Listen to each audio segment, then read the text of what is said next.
I think we're a long way off.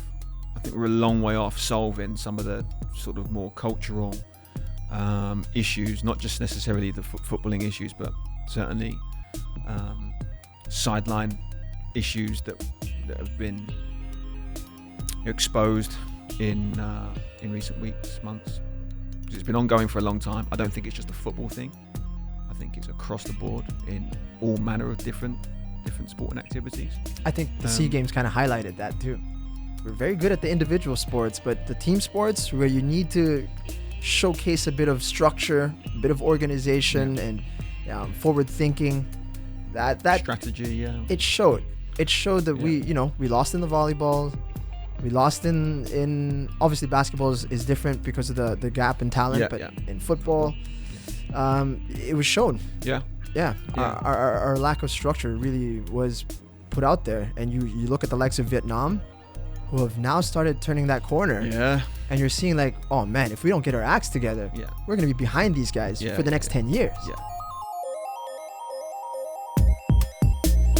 Welcome to another episode of Across the Line. Today we dive into part 2 of our conversation in youth development. If you missed part 1, definitely go back into our archive on YouTube, on Spotify, and on Apple Podcasts and check that one out.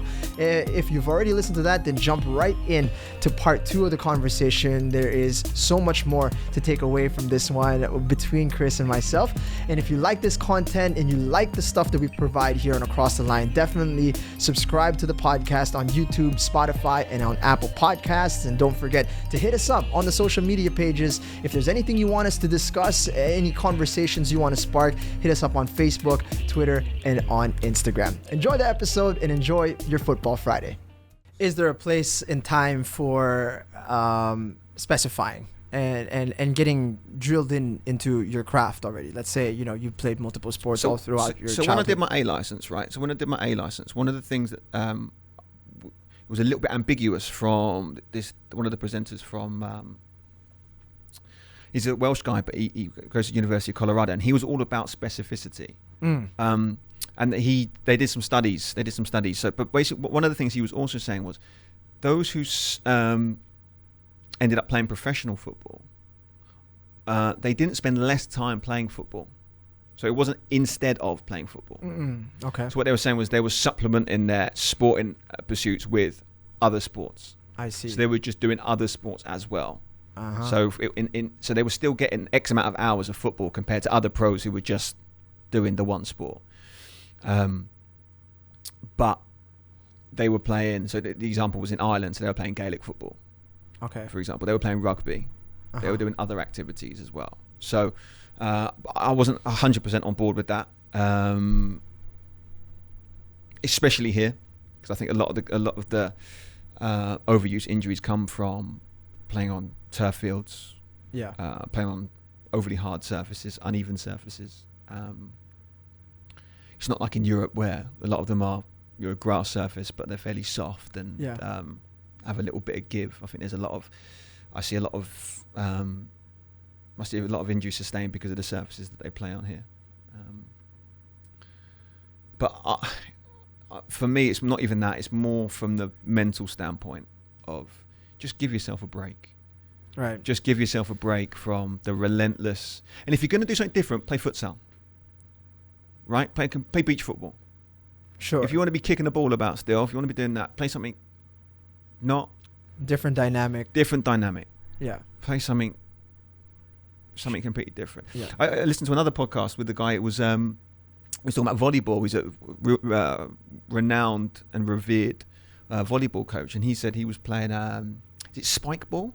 Spike ball. Yeah, I think it's the one where you hit it up again, you hit it on a trampoline.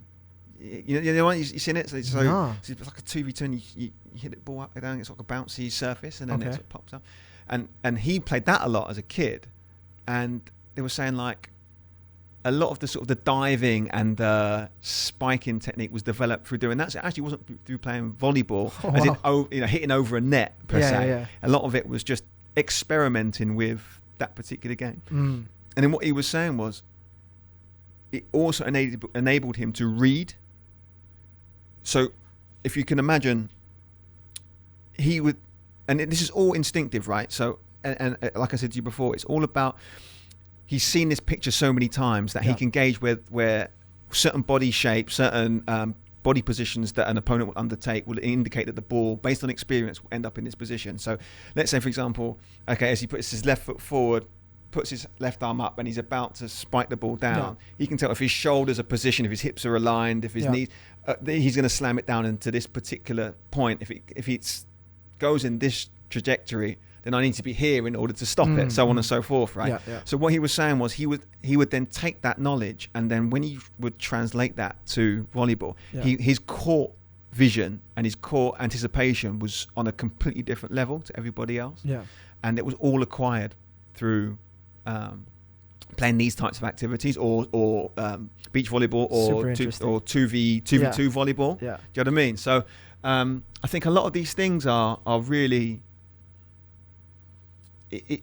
again, I don't want to come across as being a know-it-all, or I just want to share some of the knowledge that I've acquired, and you can take it or leave it, right? But I definitely think there's a lot of research, a lot of evidence that's out there that suggests that specifying in one sport is bad. It's bad. For me, I didn't know that as a kid growing up, and neither did my dad. He's not a scientist. He didn't listen to podcasts. He didn't read a lot of books. But common sense would suggest that is true. Right. Common sense. And then backing it up with the story that I said earlier, like, I've experienced it. I've experienced seeing the negative effects of people who put all their eggs in one basket. All right. If you were to develop, let's say it's not your child, right? It's not your child, but you were going to make a prodigy. A protege, rather, of Chris Greatwich, right? He's going to be a midfielder. He's going to be a battling midfielder, good range. He's going to be, good shooting. You're going to be able to pop up in the box and score some important goals, all right? Let's say we're going to try to make an archetypal footballer, right? There's this boxer right now, Vasily Lomachenko, right? He's considered maybe pound for pound the best right now, right? His dad made him, required him to take dancing, Russian dancing or Ukrainian dancing or something like that. I know the story. And it helps with his footwork. His footwork is tremendous, one of the best in the game, maybe ever, right? Incredible angles that he cuts. And that was a specific task that was laid out by his father in order to improve his boxing. Is there a similar type of activity, which is not football, that you feel would supplement your footballing game tremendously? So first of all, I think,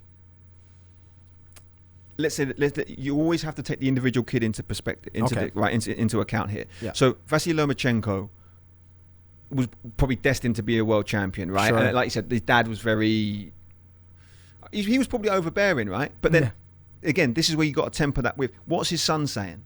What is his son saying? If from a young age your son is going, I'm going to be world champion, I want to be world champion, I want to be world champion, and if you keep saying, okay, son, let's just start off with you going to the gym. Let's just start off with, and listen. And if that's not the case, I don't know the father personally, right? But even if he is the type of parent who'd be like, no, get in the gym, get in the gym, get in the gym, get in the gym. Why are you watching TV? Get in the gym. Right? You can still produce world champions like that. You can still produce Tiger Woods. Tiger Woods is arguably the greatest golfer of all time. I'm going to tell you now, if he was my son, right, I wouldn't be best pleased with the product that I've produced. Right? Because by all intents and purposes, phenomenal golfer, right? Okay, great golfer. Great human? I don't know. I don't know, mate. So if that's what you want, we can go. There's examples in history, in any walk of life, any activity, sport, politics, academia, whatever. You can do whatever, and you can always find an example for whatever. But with that particular example that you've given, I think you've always got to take into account the individual child that you've got in front of you. Right. Even if Tiger was saying, I want to be a golfer, then it's your responsibility as a father to be like, okay, but all well and good, but you've also got to do other things. Right? You got to do other things. Otherwise, you're going to end up going down a dark road one day. And invariably, he did. In front of everyone. So okay. Right. So what? So good person. You're trying to make a good person first. Okay. So okay, I'll go back to your question. So let's say you got a kid and he wants to be a footballer. Right. So if they enjoy it, and sports sampling is a massive one. Like, I'm a huge advocate for gymnastics. Gymnastics is a great one, mate. Yeah. It is a great one. It just body control. Everything, right? Everything. Elasticity of your muscles, body control, strengthening muscles that you don't normally, especially for boys, muscular groups that you don't utilize very often, because obviously a lot of, especially in England growing up, all of our sports were invasion games. You got to play football, you got to play rugby, hockey. You know, these are sports where you're not using your upper body that often. It's, you know, if you got good legs, that's you know, of primary importance. So, you know, I think that's a massive one. Gymnastics is a great one, and if they like it, okay, have that in your repertoire. Have that in your weekly activities that they like to go to. Yeah. And then if they like that, great. If they get bored of it, get tired of it, do something else. Boxing. I love boxing. My kid does boxing. I think it's brilliant. Yeah. But then he stops for a little bit. He's not that into it anymore. Okay, no problem. Invariably at the moment, he always goes back to swimming. He likes basketball. He likes football. Okay. My little one, 2-year-old, basketball, golf, t-ball. All right. He loves t-ball. So he puts the ball in the tee, gets back. Football, not so much. Okay. All right, whatever. He's 2. All right. So, you know, I just think a lot of it is just down to giving these kids the opportunity to try different things. And if they like it, then run with it. Run with that. Right? Because there's always going to be certain things from that they'll pick up, and it will accentuate them. If you really want to make a footballer, it'll accentuate them as a footballer down the road. Right. Down the road. And then the other things that it will teach you. Gymnastics, I know a lot, obviously with gymnastics, a lot of it is you have to perform as an individual under the microscope. You make a mistake, you get a bad score, you're punished for it. You're not going to win that event, you're not going to win that competition. It's a great one. You talk about, you know, your martial arts experience. And like you said, you learn how to use your body in certain situations. I think you become more attuned to what your body is doing in that type of close quarters, close quarters combat. Massively important. How to use your body, like your ability to leverage people off the ball then is then improved. I know that Les Ferdinand, who had a prodigious leap, he was like 5'8", but a monster in the air. Gymnastics, that was his thing. He did a lot of gymnastics growing up. Okay. There's loads of examples of people. I've used the ones already with football. I've used the ones with basketball with Steve Nash.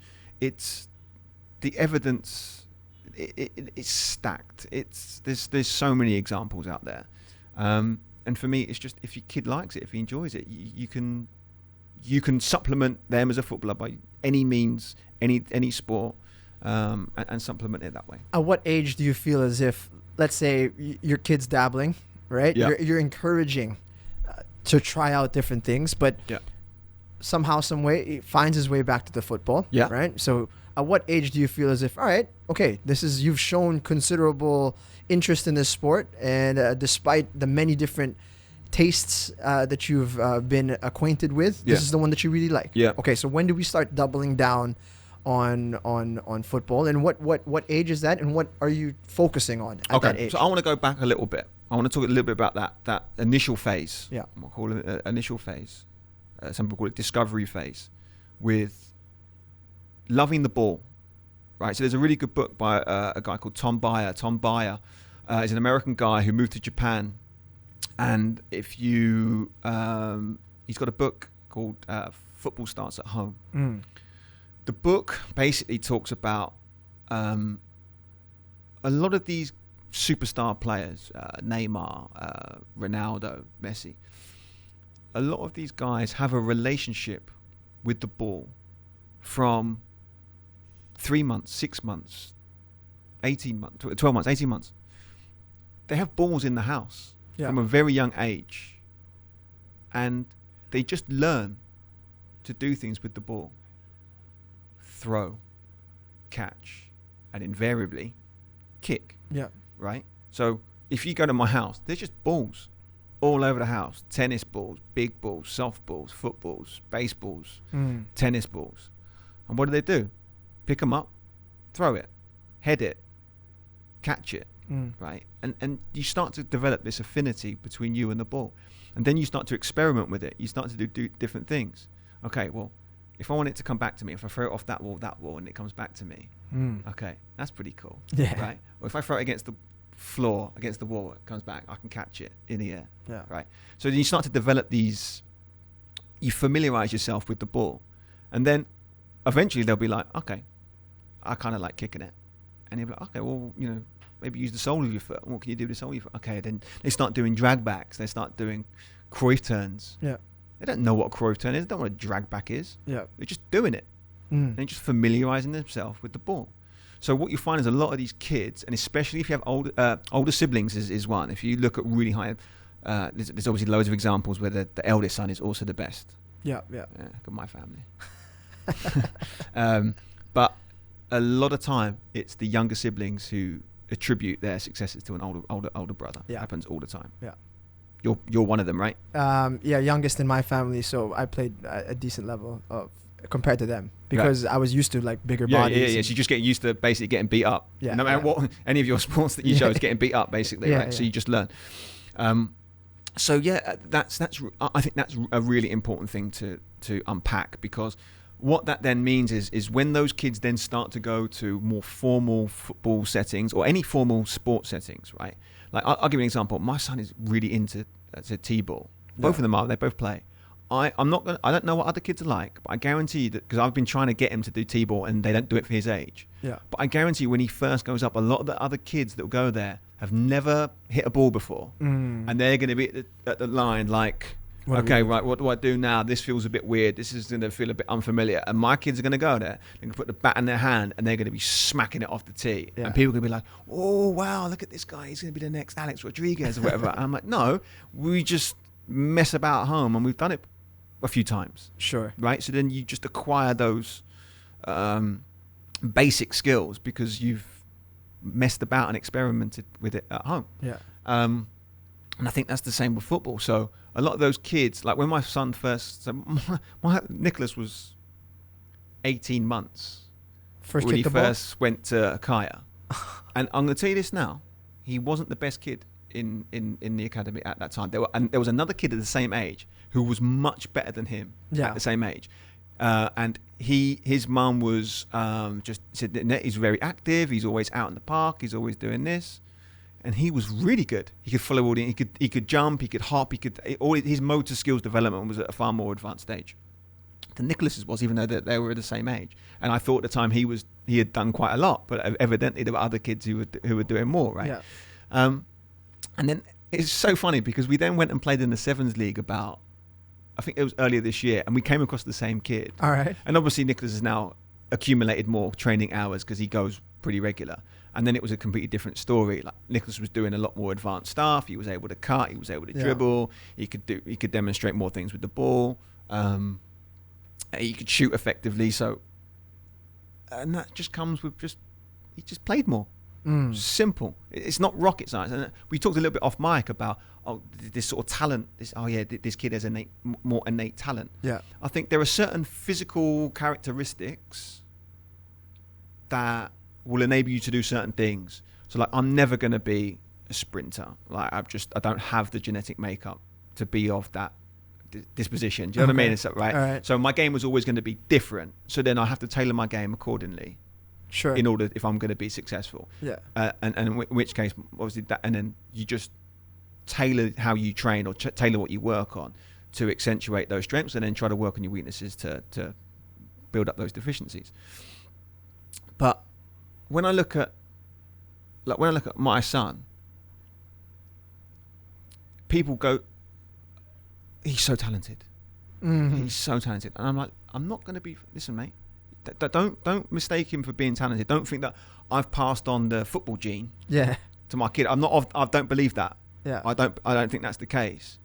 I just think he's been around a ball since he was super young. Yeah. And there are other kids that might be around other stuff that enables them to be better at, I don't know, math. Maybe they're, math or whatever. Like, off topic, there's this guy who wanted to make his 3 daughters chess grandmasters. Okay. I don't know if you, no. In a study, look it up. I forget the guy. I think he's Swedish.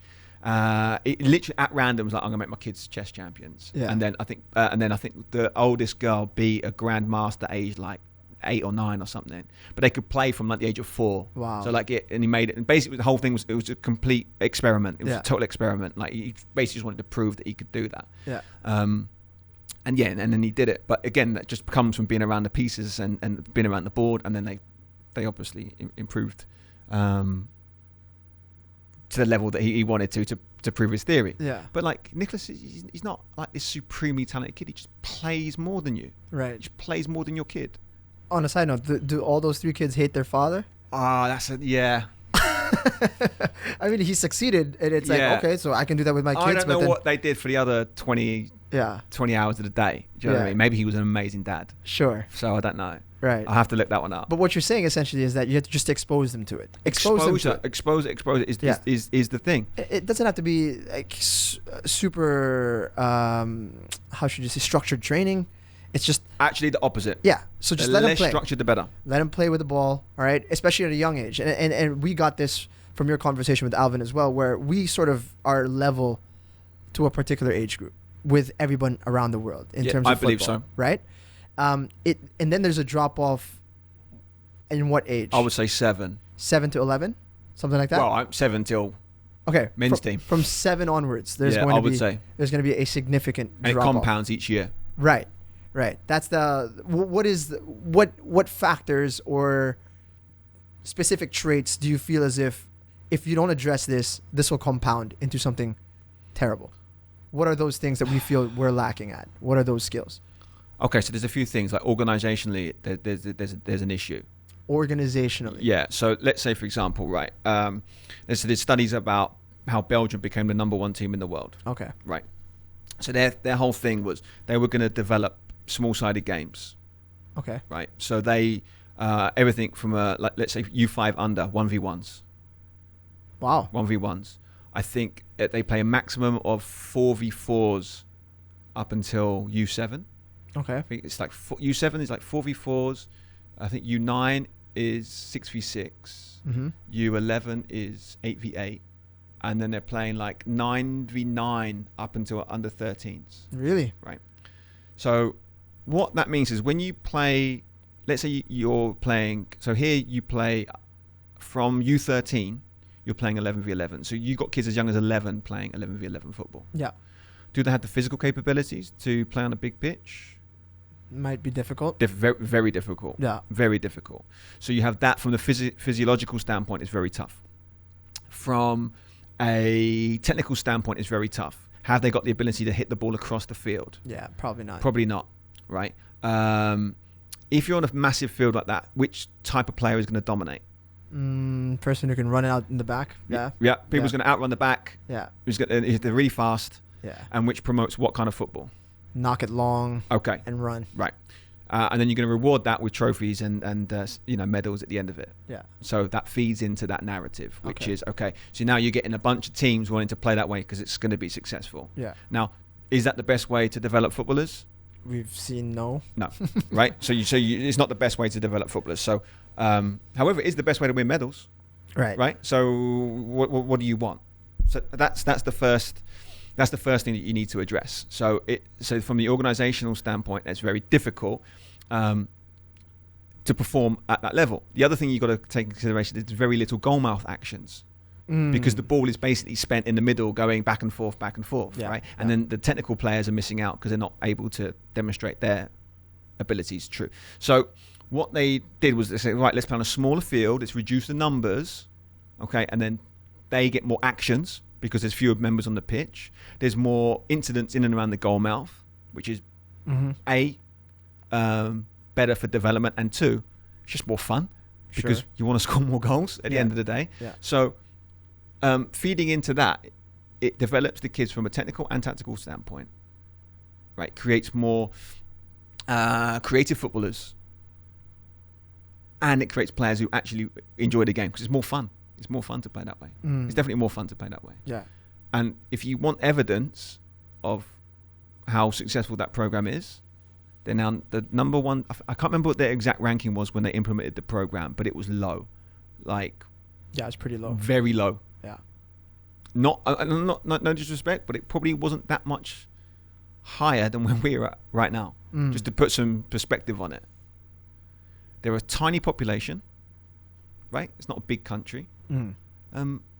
But they were able to implement the philosophy wholesale. So got the buy-in of all the clubs, all of the grassroots operators, and then just became a conveyor belt. It was a production line, player after player after player, of the type of player that you want to produce. Yeah. Right. So it's not even like, they're producing like, I mean, Lukaku's a monster, right? So maybe he's a bit more of an outlier. But if you look at the types of players they're producing, Kevin De Bruyne. Yeah.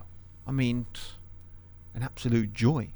An absolute joy to watch. Hazard. Right? And the list can go on. The list could go on and on and on. I mean, there's just dozens and dozens of players of that caliber in that lineup. And it all came through that system. So, and again, I think I spoke to you about it before. It's not about it's not about replicating the same system as there, but it's about having a system that works for the country. Yeah. And it definitely doesn't work. It definitely doesn't work that way here. It's not producing anyone. Yeah. So we have to find another alternative, another solution. And definitely the way in which we're going right now is a problem. Playing five-a-side, so we play five-a-side and the pitch is too small. Just I've raised this before. They play in a 20 by 30 yard field with 10 players. Right. So just think about this from a logistical standpoint, right? They play on a field that's 20 by 30 with 10 players. But the big game is played on I don't even know the dimensions. I forget 110 by, is that 50, 60, something like that? Okay. Right? And there's 22 players. Yeah. So how is that right? How is half as many kids on the pitch in less than 1/8 for the little ones? Yeah. And then what happens is, where does the ball end up whenever you go in to watch U7s? Where's the ball mostly? In the middle? No. Couldn't tell you. Outside. Oh. The ball spends most time off the field. Right. Why is the ball off the field? It's too little space. Not enough space. Yeah. Are the kids super dexterous at keeping the ball under control? Yeah. Probably not they're at not. that age. Yeah. So what should you do? Bigger pitches. Make the field bigger. Yeah. Make the field bigger. Give them more space to run in. If they have a slight bag touch or a miscontrol, okay, now they've got a bit more space to operate in. Yeah. Would make sense, right? Would make sense. But these are sorts of things. And then so what happens when you go and watch a U7 game? Okay, it's just a big scrum and they all just run around in Yeah. Nothing really happens. We play in tiny goals, so no one really scores. It's very difficult to beat the goalkeeper when the goal's about this big, right? Just get the big fat kid to stand there and then there's no space to score. Yeah. And listen, I'm on the board of the Wi-Fi and they do a lot of really good stuff, and there's only certain things that they can control. There's certain things that they try their best with, and it's still a work in progress. I'm not trying to dig them out. Yeah. Just to be clear. But yeah, that does create some problems. And then what happens is you go to U7, same thing, pitch too small, promotes that same type of football, but by that time you're already 2 years down the line. Yeah. You've already wasted another couple of years on the development scale. And then of course the same, U11, U13 are playing 11 aside when they should be playing 9v9 or something of that nature. So yeah, I just think it compounds then, and then then the gap is too big, and you can't make that up, because really by the time you're 13 or 14, yeah, if you go to Europe or if you go to Latin America, these kids are already their development is their technical proficiency is already where it should be at. Wow. So 13 to 14, your touch has got to be. Yeah, no. You're not working on your touch anymore. Yeah. Yeah, your touch is got to be perfect. Tough. Right. Yeah, you got to be able to left foot, right foot. You got to be able to zing a ball. You got to be able to pluck the ball out the sky, bring it down under control, no problems. You got to be able to whip a ball in from across. You got to be able to. If you're a striker, you'll be able to finish different ways. I don't see any strikers finishing different ways here. Wow. Like, I mean, can you chip the goalkeeper? Are you ice cool in a 1v1? Can you go around the goalkeeper? Can you score an overhead kick? Can you score a side volley? Yeah. Right. Can you score a back heel? Can you score on the outside of the right foot? Right. I don't see anyone with real guile. I don't see any midfielders with guile. I don't see anyone who plays a no-look pass. Yeah. Right. I don't see anyone who can open up his body and hit a 60-yard diagonal ball. I don't see anyone who can hit the ball with a bit of fade. I don't see anyone who could drive a ball like a daisy cutter, bang 60 yards, but just this far off the ground. Yeah. I don't see it. For sure. I don't see it. Yeah, you're right. Right? Just if you think about that, and no offense, I could go to England anywhere And I would see dozens of kids who could do that. Dozens of kids. So then what I'm getting from this conversation is that the priority really is from 7 to 13 then. I mean, if you don't have the individuals who are capable of doing that at age 13 to 14, it's too late. Then what you're working with is a broken product from 13 to 14 up into the seniors. Yeah. Right? Yeah. So you're going to need to have individuals with extreme care and capability to understand the ups and downs of a child. It's a child, essentially, what you're working with, right? 7 to 11. So you're going to have to be developing a player with their best person in mind, not their best athlete in mind. Perfect. So then this comes on to my next interesting point. I think it's interesting. Maybe the people listening or watching won't think so. If you're a really good coach, what do you want to coach? The young. Well, you want to teach. You want to coach the men's team. Right. Yeah. Right. If you don't want to, and then what's the next level down for the men's team? So you're not able to get to the men's teams. What would you want to do? Oh, it would be the under 22. The under 22, and it just trickles down. So who ends up coaching the youngest kids? The worst of the worst. Worst of the worst. Right. Right. When in fact it should be the opposite. Should be the opposite. You should be getting your best coaches. Work with them. Yeah. You should be getting the best coaches. You should be getting, or if you're not, it depends on how you want to have your coaching journey and your trajectory as a coach, but all have the capacity to specialize in that age group. Do you understand what I'm saying? Like, be a specialist at working with that age group. Yeah. Like, if I had an ideal age group to work with, it would probably be under 13s, because you're sort of young enough, you're still malleable, you still can work on your technical stuff. Yeah. But you start to get into your tactical stuff more. Yeah. Yeah. You know, so you're starting to come of age as a young boy, young human. young man, young female. It's that's really for me like the golden age to work with, because you can push them a little bit. Yeah. You know, you can push them a little bit. So that kind of age range, I like working with that age group. Like attention span's good too at that age. It's okay. Yeah, they're probably not old enough where they can really challenge you. Sure. You know what I mean? They're not going to be. This is effing ridiculous. Yeah. But they're old enough and they can start to form their own opinions, and then also they're still young enough to be impressionable. I think it's a nice age to work in. So that's for me that's an age group I like working with. But you know, Coach Freddie, for example, works a lot with our kinder soccer. Yeah. And that's the reason why. Right. That's the reason why. He's not the worst coach in our club. No. That's not why I put him there. He's one of the best coaches. Yeah. Right? Because you've got to develop them. He does the kinder soccer. So he'll be working with your 3s, 4s. He's been working with Nicholas since he was 2 years old. It's a tough sell to get like talented coaches to want to have to deal with. Really tough sell. Really. How much literature is out there? Definitely not from our federation. I'm working with kids of that age. Yeah, yeah. Right? So we try to share knowledge. We try to, impart what my experiences or experiences of others. We'll share work that we've seen of other people, who are working in this space. Like Tom Byer, for example, he's got loads of really good stuff out there. And just, emphasizing the importance of that, because if they don't like it at that age, they're never going to come back. Yeah. Right. Yeah. So your influence is it's never neutral, and it's incredibly important to take that responsibility seriously as a coach. That's why I'm always nervous when I see coaches that are effing and blinding and shouting and screaming at 5-year-old, 6-year-old kids. Yeah. Because they don't see the game as you've seen. Well, of course not, because you've got 20 years of experience playing the game, watching the game. Yeah. Right? These kids have probably had about a total of 2 hours. Right? 2 hours of playing games, matches, right? Yeah, yeah. The rest of the time, they've had a couple of training sessions, and now you're going to throw them in a game, and you're expecting them to know all the nuances of what it takes to win a football game. Yeah. You're mad. And especially if the kids got 2 hours, like how much, if the family, if the parents are not actual football people and they're just getting their kids involved now, then they might even have less time, involved with the sport. So yeah. And they're shouting and screaming on the sideline. So, so if you're going to get a good coach at that age, 7 or younger, all the way up to 11s, you're a coach that is proficient at exposing a child but not being too overbearing. You're also got to be good at handling the parents. And it's a tough one. It's a tough one. So you have to be good at also pushing the progress forward, right? You're not just, letting them figure things out on their own. You're kind of pushing them, nudging them in the right direction, getting them to love the game without the outside pressures of their parents and from you as well as a coach. Yeah. So you got to guide them a lot, I think. And it's also It's even the parents of that age, because like you said, a lot of them, their introduction to football is going to be you. Yeah. Right. So again, managing their expectations. So even if that person has played before, it's probably been a long time since you went and interacted with a 5-year-old kid or watch U5 football. Yeah. Right. So let me tell you what U5 football looks like. It looks like bees around honey, mate. No matter where you go, Brazil, Argentina, anyway, it all looks like that. Yeah. So accept it. I had this interesting conversation with a parent the other day, and he said, "Oh, I went to watch this U7 team the other day.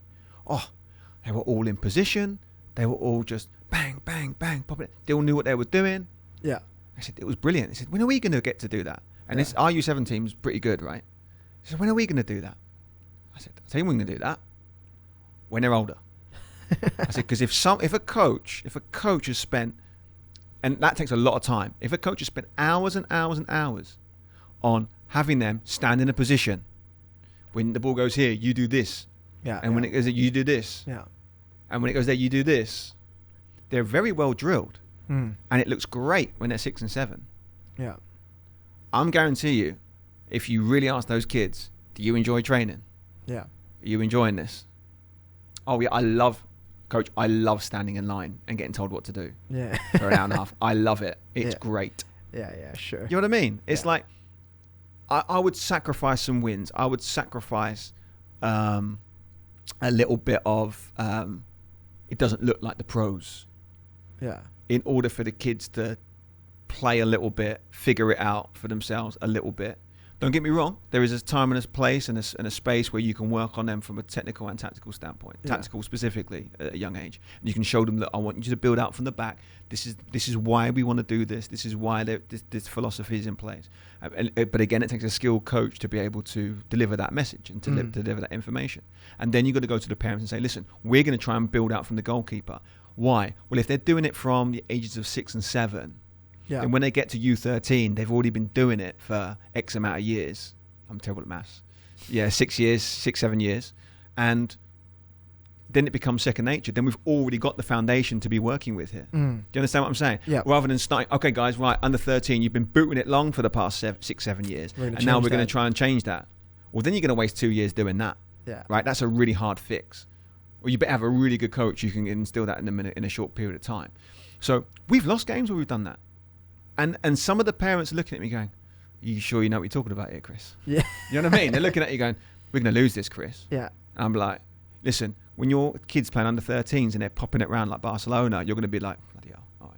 Yeah. Nice one.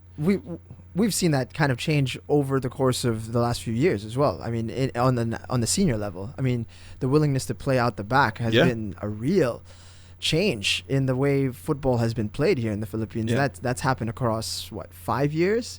The last 5 years? It takes time. Yeah. I mean, first you need to have the players. Yeah. Right? And then once you do have the players, then you've got to have the coaching staff that's willing to implement that type of football. Yeah. Right? Then you've also got to be brave enough to go ahead and do it as players, which is tough. It's tough because obviously all those international games have something on the line. We don't. Yeah. You know what I mean? It's always going to be a World Cup qualifier. It's always a Suzuki Cup or whatever.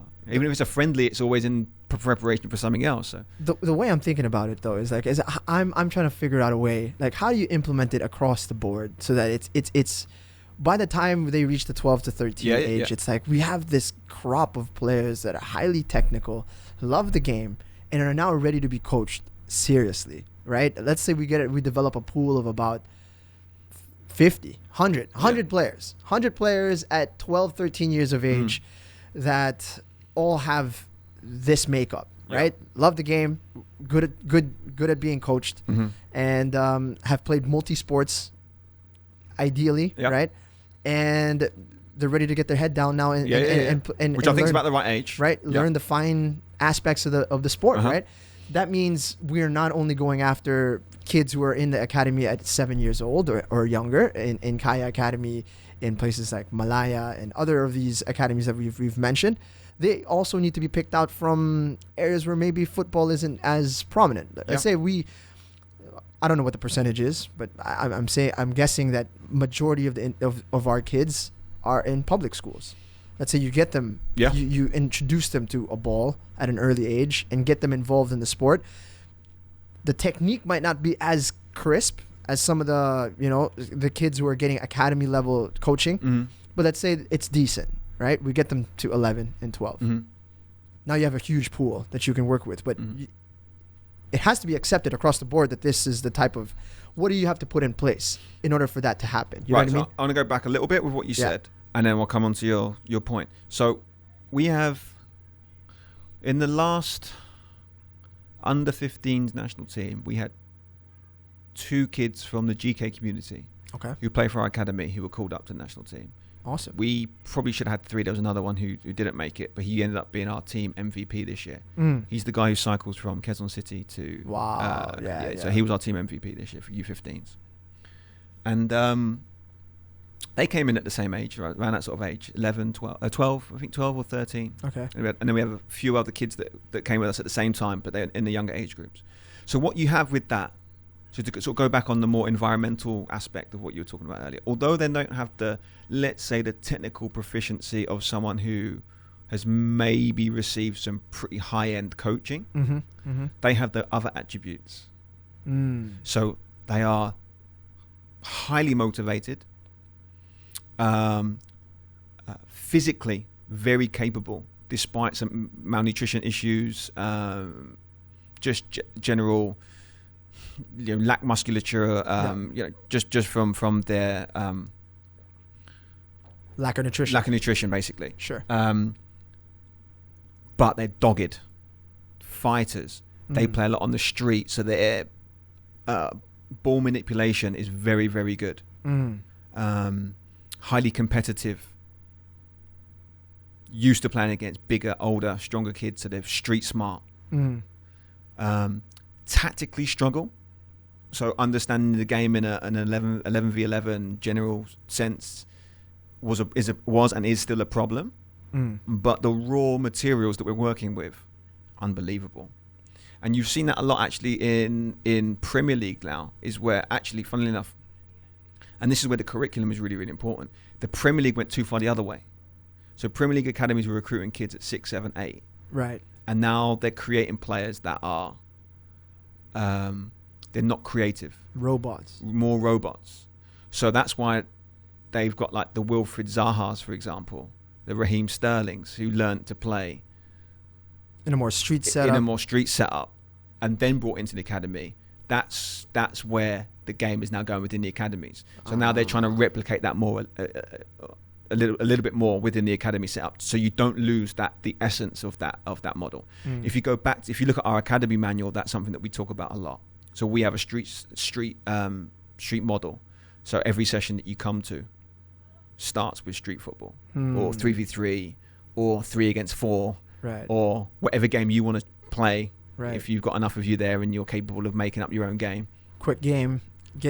Yeah. Play. Because you can't do that. You can't play recreational football here. It doesn't really happen. Unless you're from that type of community where, okay, all we have is a ball in a small space and we just play. Where are you going to do it in BGC? Where are you going to go and play football in BGC? Or we're going to go rent the turf? Okay, well, everyone's rented the turf, right? Because it's the only spot. As an 11-year-old, you're like, all right, we're pooling some cash for BGC. Sure. Yeah, good luck with that. Yeah. So these are sorts of things that you have to try and factor in. So we try to supplement that. It's not ideal, right? But we'll siphon off 20, 25 minutes of a session and have them play. And just play. So what that sounds to me is if I'm gonna try to inspire a new generation or make that next generation or a crop of players have more diversity or have a bigger pool to choose from, you just have to start dropping off balls everywhere.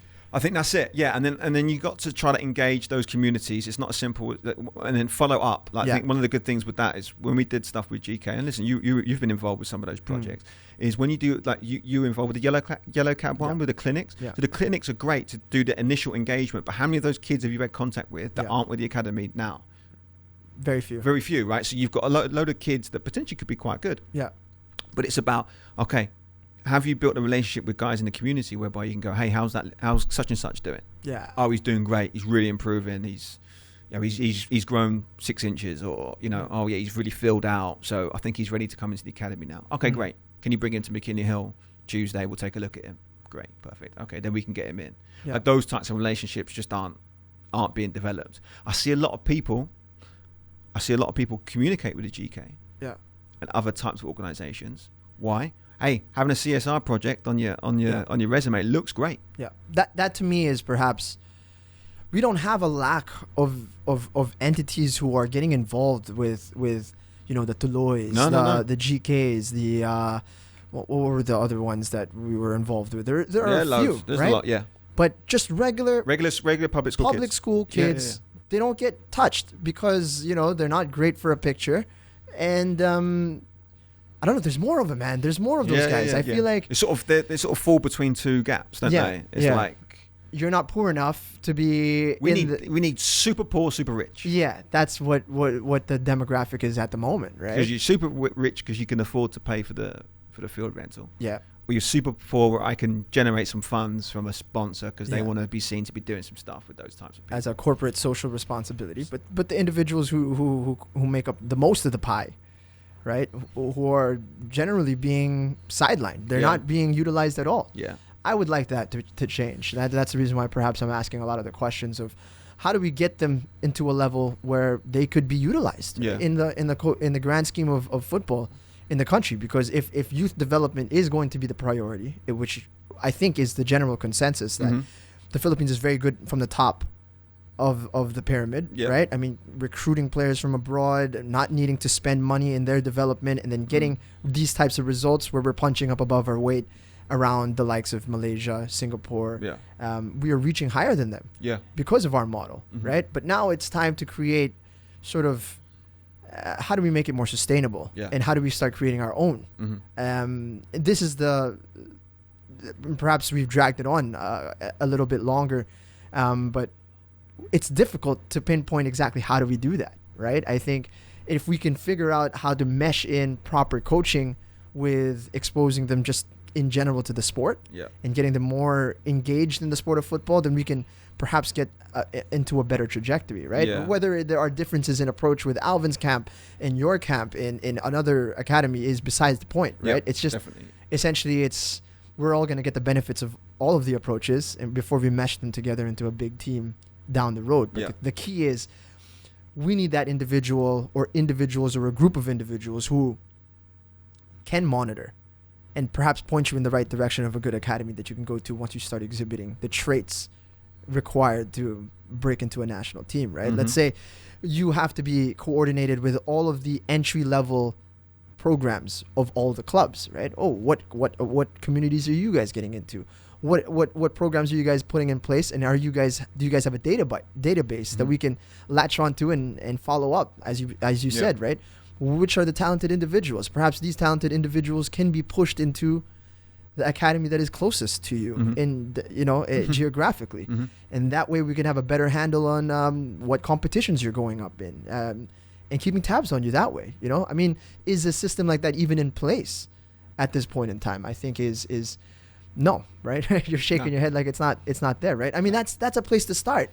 I feel like you know, get them into futsal, get the kids who show up and show a particular passion and liking for the game. Get them more involved in maybe some turf sessions as well. I don't think it's rocket science, and I think that's what places like Iceland and Belgium. Iceland's a great one. Do you want to elaborate? Do you know the whole? Yeah, Iceland. They had an issue with, I believe it was drinking and getting kids off the street and drinking, right? And once it gets cold over there in Iceland, which it does for large periods of the year, there's not a lot of pastime for the children rather than hanging around drinking and smoking cigarettes and stuff like that. So what they did was it was a nationwide project to try to create more reasons for kids to stay indoors and to be engaged in sport. And what they did was they started creating these indoor facilities which were heated. Domes. And then started getting kids to start to play. And then they went on to have a large-scale licensing program for adults. So I think like you get into a under 7 program, you're already with a licensed coach, or everyone is. Essentially, that's what they did. They started getting kids involved in the game of football. They had a nice coaching structure, and kids went through this program, and now they are a World Cup team, or what is it, a Euro team. Beat England in the Euros. Yeah. So last Euros. I think their population is that of Makati, maybe smaller. Smaller, yeah, probably. And they were able to put this together. You know what I mean? I mean, imagine just harnessing Makati. you could come up with a fantastic array of footballers in that regard from just that one area. For sure. But it's just that the system needs to be put in place, and they call it boring. Like it was just really boring. What we did was you put this together. We got good coaching, and we got a structure in place. And 10 years down the road, it yielded this. It's not so boring if you're on the other side of things. When you're part of a community and culture that does not produce these type of results, that lack that forward thinking, it looks like it's terrifyingly difficult, in fact, to put together a program that will last over the course of 2 decades. We live in 4-year cycles over here, 6-year cycles over here, because of the democratic nature of a lot of our institutions. Right? I'm not saying being a tyrant is good, but to have some continuity would be nice. Some continuity in a program would be very nice to see that something that will last over 2 decades. Yeah. Right? But how do you start something like that is more of the challenge. And I think with that, generation. Again, we'll go back to what Alvin said. Maybe this is the way in which we come full circle. You just got to start with your own backyard. Just try and do what you're doing. If you have a philosophy, you have an idea on how it should be done, then do it. And start with your own small community and deal with that. I think there's a lot of people who are trying to do a lot of good things here in the Philippines with regards to youth development. And there's it's still very much in its infancy, I think. And that's why you've got a lot of the issues that we've discussed here on this episode. I think we're a long way off. Solving some of the sort of more cultural issues, not just necessarily the footballing issues, but certainly sideline issues that have been exposed in recent weeks, months. It's been ongoing for a long time. I don't think it's just a football thing. I think it's across the board in all manner of different sporting activities. I think the SEA Games kind of highlighted that too. We're very good at the individual sports, but the team sports where you need to showcase a bit of structure, a bit of organization, and forward thinking. That strategy, it showed. It showed that we lost in the volleyball. We lost in obviously basketball is different because of the gap in talent, but in football, it was shown. Our lack of structure really was put out there, and you look at the likes of Vietnam, who have now started turning that corner. And you're seeing like, oh man, if we don't get our acts together, we're going to be behind these guys for the next 10 years. So worse. And I think a lot of it is trying to, can you see the bigger picture? Right. That is, try to work back from where you see yourself or your kid in 15 years time, 20 years time. Right. So first of all, let your kid do whatever they want to do, whatever's fun, whatever they enjoy doing. Where do you see your kid in 10 years time? Trying to work your way back from there. That's, I think, a really good way of sort of looking at it. So if your kid at a young age or as he goes through the process thinks, right, okay, I really want to be a national team player. Okay, then work your way back from there. So if that's the case, what steps do you need to take in order to get to that level? And I guarantee you, if you think like that long term, if you think big picture, your focus on your kid is going to be about developing them as an individual footballer. And it's not going to be about winning that 7-a-side Mickey Mouse trophy on the weekend. It's not going to be about that. You're going to be driven every day to make sure that the process each and every day is working towards that bigger goal. It might be, and then in between those, it might be I want him to play at a really good college. It might be I want him to go play in a league abroad. It might be I want him to go and play at a really good high school. And this is the high school. I want to go to LaSalle because Coach Alvin's there and I know he's going to be able to teach my kid the right way. I'm going to be enrolled in an academy that I think will facilitate that growth. And then you can just, then you're working your steps back. Okay, right now, then I need to enroll that kid in that academy. And then that's where we'll start. I think that there's lots of things like that need to be made, that parents need to be made aware of. Because if your sole vision at the moment is winning that game this Saturday, winning that tournament this weekend, okay, the days are long, but the years are short. And before you know it, your kid's going to be 15 and he can't strike a ball. Before you know it, your kid's going to be 17 and he's going to be like, I hate football. I hate it. Get me out of here. I don't like it. Or the absolute worst, the worst is your kid's going to get to the point where you and your parents, she and the parents don't get along. Yeah. Because the relationship is severed because of the issues that have stemmed from and compounded from years and years of, I don't want to say bullying, that might be a bit harsh, but just incessant and relentless pushing and steering and micromanaging every single aspect of their footballing life. Right. And I've seen it. I see it, and I see it every day. Yeah. I just think to myself, my God, that poor kid. My gosh, that kid's... Oh. Sorry, mate. Developing talent, it's not easy. Mate. It's not easy, man. But, I think through this conversation, I don't have any kids, but, it has enlightened me as to how perhaps I'd like to, What would you do? Gauge. I'm interested because, you're a married man. Maybe you'll have a... Yeah. You have a family it's one in day. the pipeline. In the pipeline, right? yeah. So, do you think you'd be that way inclined? I like the idea of exposing my kid to as many things as possible. Yeah. One thing perhaps, and this is something that I picked up off of a podcast as well. High-level coach of George St. Pierre of the UFC, right? Firas Zahabi, he likes this to say something like, there's certain pieces of knowledge that are required. Math is required. Arithmetic is required, right? For me, a certain degree of understanding of martial arts is required. Right. Because your capability to handle yourself in situations where it could get a bit squirrely is indicative of so many other, is important in all other aspects of your life, right? If you have that confidence in yourself that you can handle yourself when situations go awry, then you won't suffer from the insecurities that become bigger things down the road, right? So I feel like you're not going to be a bully because there's no insecurity within you. Yeah. You're not going to get bullied, and you're not going to have those issues that stem from bullying because you can handle yourself. Yeah. So aside from being able to handle yourself physically, learning how to do arithmetic, I'm very, very loose with regards to like what you should and should not do.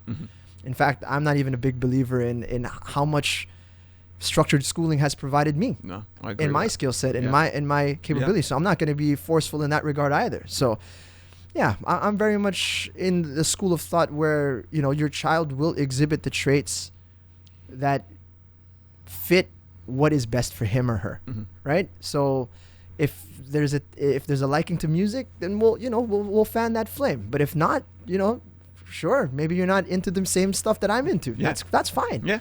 So yeah, but learning to then be attuned to your child, that once he does start exhibiting or she starts exhibiting the traits that would lead down a particular path, that you are also equipped with the capability to be like, all right, I know the right people for this. I know the right culture to put you in. Yeah. But at the end of the day, it's about being a good person. And if your kid's going to be an achiever, but an asshole, it's not worth it. And that is probably when it is a reflection of you. Yeah. You understand what I'm saying? Like that is then, if that's, I always look at it when I see kids, like when they walk off the pitch, they don't shake hands with the opponents. Then that is definitely a reflection, I think, of an adult probably not telling them, hey, you need to shake hands with the opponent whether you win or lose. Yeah. You know what I mean? Sure. Because the kid probably doesn't know any different at that point, right? And if they are acting that way, they need to be corrected and corrected quickly. Yeah. Right. I've seen it in games where, and I feel like sometimes it's actively encouraged when kids are overly aggressive. Sure. And grabbing or shirt pulling or nasty tackles. Yeah. Yeah. And then parents on the sideline are like, yeah, actively encouraging that. Yeah. Almost reinforcing that is a good thing to do. Yeah. Yeah. That's when it's a reflection of you, because these kids just want to please their parents, right? At the end of the day, they are doing it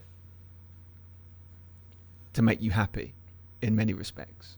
And if they see that they're doing something and it's getting that kind of, and it's eliciting that kind of response, they're going to do it again. Yeah, yeah. And if they're not told, hey, hold on a minute, I don't think that's the way in which you should conduct yourself in a sporting occasion, and this is how you should conduct yourself on the street. This is how you should conduct yourself at a restaurant. Yeah. it's going to have massive implications down the road, for sure. And I think that's where, as coaches, we need to educate the parents on and have a philosophy in place that suggests this is how we should conduct ourselves. Yeah. When the final whistle blows, it's over. You don't mock the opposition. You shake their hands. You go and shake the coach's hands. You thank the officials. Go and sit down. Have a drink. Game's over. It's done. If you lost the game, you lost the game. You had your chance to say what you had to say on the pitch. Then it's done. Yeah. As a parent, the same. Once the final whistle goes, don't get in the car and belittle your kid if they've had a poor game. Yeah. Right? If the kid doesn't want to talk about it, don't talk about it. Don't give them advice. Don't tell them how they performed. Yeah. The best thing I think a parent can say in that car ride home, which is probably the most critical period, if you just sort of summarize and categorize the most important part of an athlete's day, it is the journey home after an event, because that is the time when you can best gauge the feeling of your child. Right? So if they're happy in their performance, right, you can feel it, right? You can feel it. I'm sure you've been in the car ride with family before and been like, oh my God, I was terrible today. Yeah. And that's your job, like you said, to be attuned. Your job as a parent is to be, hey, listen, you had a bad day today, but I still love you, right? I think you're a great player, right? I enjoy coming to watch you today, right? And we're proud of the effort that you put in today. Although it wasn't your best performance, work harder next week. Go to training with a newfound attitude of, okay, I can do better next week. Yeah. Done. Right, now let's go and get some ice cream. Right, and that's it. That's all you have to do. That's all you have to do. If you're going to sit there and then break down play by play every action that you did, every play that you misplay that you had, every shot that you missed, every mistake that you made, oh my gosh, your kid is going to shut down. Yeah. Your kid is going to shut down, for sure. Right. So, I think that's in terms of educating within your own club philosophy, educating the parents on best practice, and then parents being in tune to the kids, finding out exactly what is best for them, gauging, okay, are they upset because they performed badly? Okay, are they super elated because they played really well? And then you might have to bring them down a peg or two and be like, oh yeah, okay, but you could still improve with this, still improve on that. Yeah. And then let it go. That's it, done, finished. Doesn't have to be a 2-hour review. Watching the game when you get home. All that, mate, I see it. Right, game film, get home, we're putting it up on the big screen, we're going to talk about it. It happens, mate. No it happens. Way. So these are the sorts of things I think is really, really important, and just to gain a bit of perspective, because your kid, at the end of the day, and really the overarching theme of what I'm trying to get at is just let the kid be the driver. Yeah. Let the kid drive it. Okay, if they're super into it, you'll feel it, and you can just guide them along the path. You don't have to be overbearing. Yeah. Let them make their own decisions. Let them make their own mistakes. Yeah. And then when they are successful, they can have ownership of that success themselves, the kid. Yeah. Right? Not because mum or dad opened these doors for me. Not because mum or dad, right, paid all that money for me to go and play for that team. Right? Or mum and dad paid for me to go to that school. That's why I got to that team and won the championship. Right. You know what I mean? It's let them drive it. Let them be the ones that make the decisions. And I guarantee you what you'll find is you have a kid that has a lifelong affinity to the sport.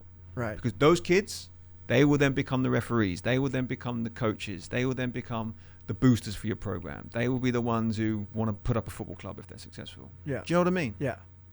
It's not a blueprint, so to speak, to guarantee success of your child. No. You can do it many different ways. Yeah, many different ways. But here's one way that perhaps has yielded some nice examples and is the path that you're walking as of the moment with your kids. The way in which we're living now is not the way. That's really what I'm trying to get at. Like, there has to be change. I'm giving you, there is a solution, and this is the solution. Because if we're going to continue down this path, we ain't going to produce any players. Okay. That's really what I'm getting at. Yeah. Because I asked you questions pertaining to how many players are we producing that are creative? How many strikers are we producing that can finish a multitude of different ways? Yeah. How many players are we creating homegrown that can go into the national team. Yeah. Okay. Other than ones that are fast or big and strong. Yeah. Yeah.